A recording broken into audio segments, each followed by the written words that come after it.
Let's get a check of what's happening in the world of business. Our business editor, Kate Moody's here. Hi, Kate. Hi, Tom. Now, the government of Sri Lanka has officially defaulted on its debt. It's the first time the country's defaulted ever, isn't it? Yeah, Sri Lanka owed around $78 million worth of interest payments that was due back in April. A 30-day grace period expired this Wednesday, and the government confirmed that it has not and will not be able to pay. Defaulting on debt obligations damages a country's reputation. It makes it harder to borrow on international markets and affects investor confidence and consumer confidence as well. Sri Lanka is trying to renegotiate about $50 billion worth of debt. The central bank, meanwhile, on Thursday warned that inflation is likely to spiral even higher from its current level of around 30% to 40% in the coming months. It's just another chapter in an economic crisis that has sparked weeks of protests and forced the resignation of the prime minister. The island is now almost entirely out of petrol, as Joseph Keane reports. Motorists in Colombo faced hours of long queues for petrol. But by the time they got to the front, many stations had run dry. We are started in the queue at 10 a.m. So we like at 2:30, now 4.5 hours, we are pulling our tuk-tuk and bikes here. So when reach here, they said yeah, they finished their petrol. But we asking the solution for this. So every day we're suffering. Yesterday also we did the same thing. The country is now almost without gasoline. At some pumps in the commercial capital, people lined up holding jerry cans as troops patrolled the streets. However, residents said most people were staying at home due to the lack of transport. A chronic foreign exchange shortage and rising oil prices have contributed to the fuel crisis, but some locals claimed corruption has been playing a hand. There is a petrol in petrol station, but they are not given to poor people. They are given high-class people only. Oh, this is a big problem for this country. Protesters blocked main roads to demand gas and fuel in the city on Thursday. The new Prime Minister, who was appointed over the weekend, said the government was working to release fuel shipments, which had arrived at Colombo's port from India. Authorities urged the public not to crowd petrol stations until the deliveries are completed. Indonesia will lift a month-long ban on palm oil exports this coming Monday. Authorities said domestic supply strains and prices had eased. Despite the ban, though, many in the country have been facing a shortage of cooking oil. Indonesia is the biggest producer of palm oil in the world, about 60% of global supply, and about a third of that is consumed at home. The president said the move to resume exports would help both domestic and international markets.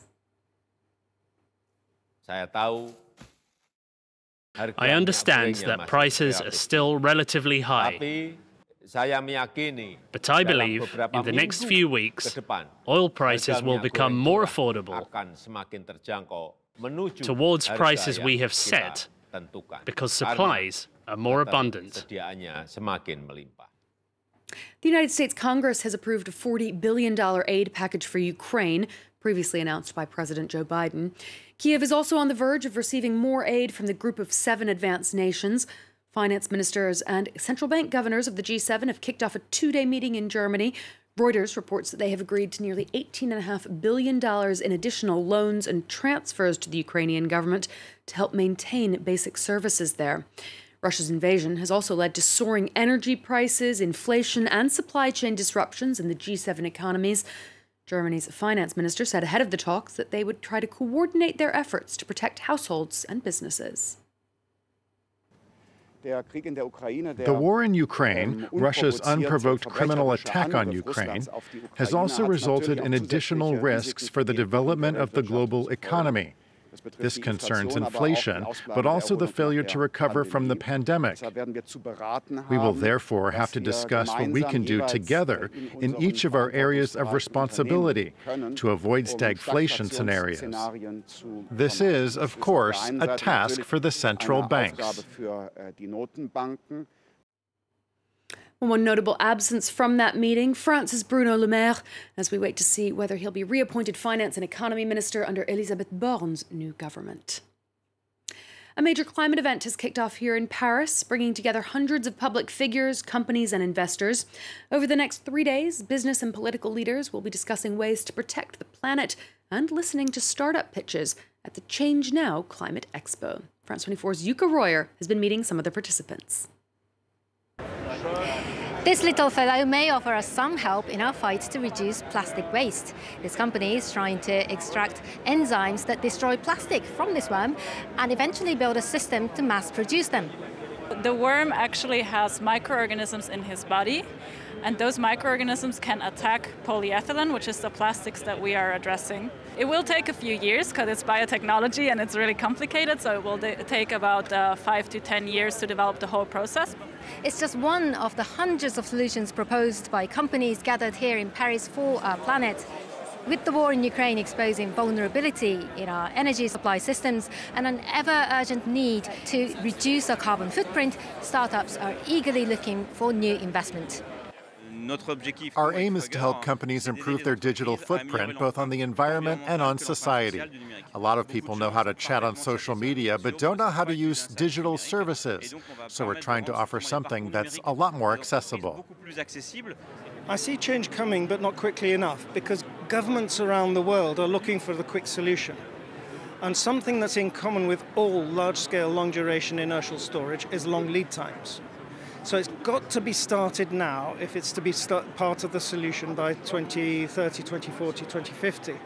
Over the next 3 days, investors from different sectors will be hearing hundreds of startup pitches. Yuka Royer reporting there. Well, Australians head to the polls on Saturday. As in many other countries, the rising cost of living has dominated the final stretches of the campaign, with voters rating it as the most critical issue in most surveys. Leo McGuinn reports. As the build-up to the Australian election comes to a close, voters are preparing to cast their ballot. According to research, the most pressing issue to voters is the Australian economy.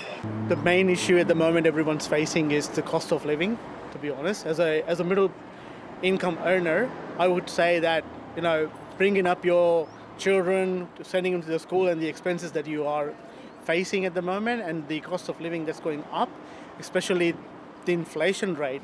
Whoever wins on Saturday will be under immediate pressure to deal with rising cost of living, debt and surging inflation. The inflation rate in the country has risen to 5.1%, the highest it's been in 20 years.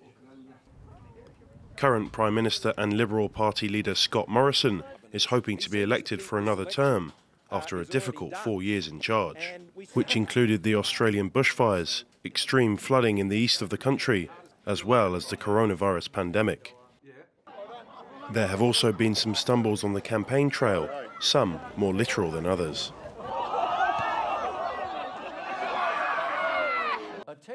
The opposition candidate is Labour leader Anthony Albanese, hoping to form a Labour government for the first time since 2013. The polls have the two men neck and neck. Labour have a slight 2% advantage, down 3 points from last week, however. Nearly a third of the electorate have already cast their vote. The rest of the population will make their choice on Saturday. And France 24 will be covering that election with our correspondents in Sydney on Saturday. All right, well, thank you very much indeed. Kate Moody, our business editor, thank you so much. I'll be back in a couple of minutes with the top stories. Stay tuned meanwhile.